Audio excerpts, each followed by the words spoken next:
For years, Trevor Duncan believed he was dying. He was prepared for the remainder of his life, sleeping at the Lighthouse Shelter on 2nd Street.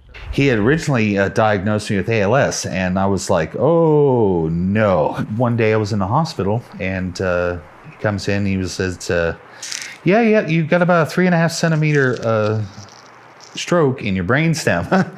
And I was like, huh? And he goes, yeah, you don't have ALS. You had a stroke about 3 years ago. That one sentence changed everything. No longer a death sentence, but a challenge. Finding it wasn't ALS was like a second chance in life to have the thought process of like, oh, I can heal, and that was something unique. Today, Trevor lives at Cleveland Commons, Central Oregon's first permanent supportive housing complex for the chronically unhoused. Here, rent is just 30% of a person's income. Home sweet home. Care workers and caregivers are on site daily.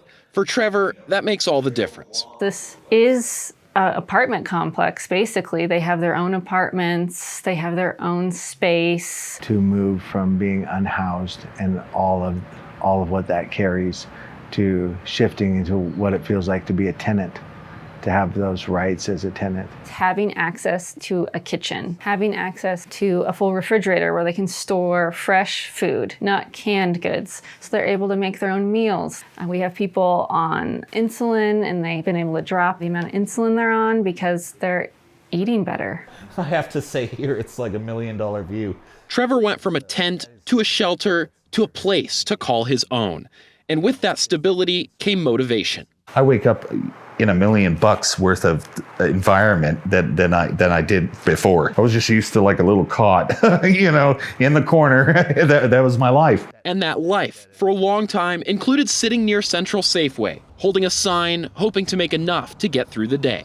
So this was your sign? Yeah, oh yeah. That's the most recent one. I've gone through about 10. And looking at this sign today, you're in a different part of your life now. What does this represent?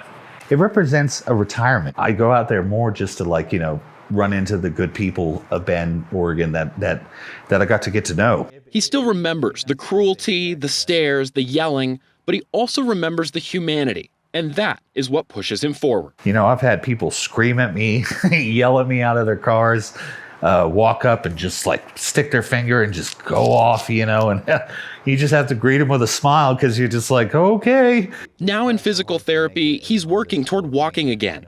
Trevor's even begun to dream again of working and helping others. How do you view your future now, today, looking into the years that you have ahead of you?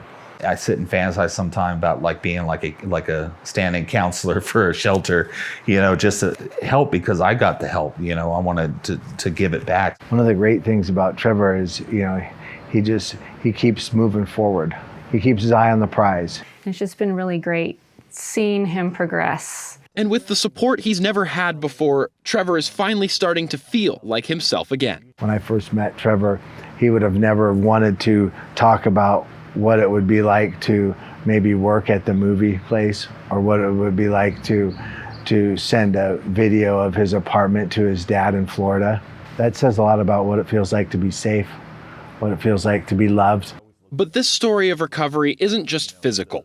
It's about dignity. Everybody needs a chance for the healing course of it. If I didn't have this chance and I didn't have this option to take in, whoa, it's getting better, I wouldn't feel like it could get better. And what once looked like the final chapter is now this new beginning.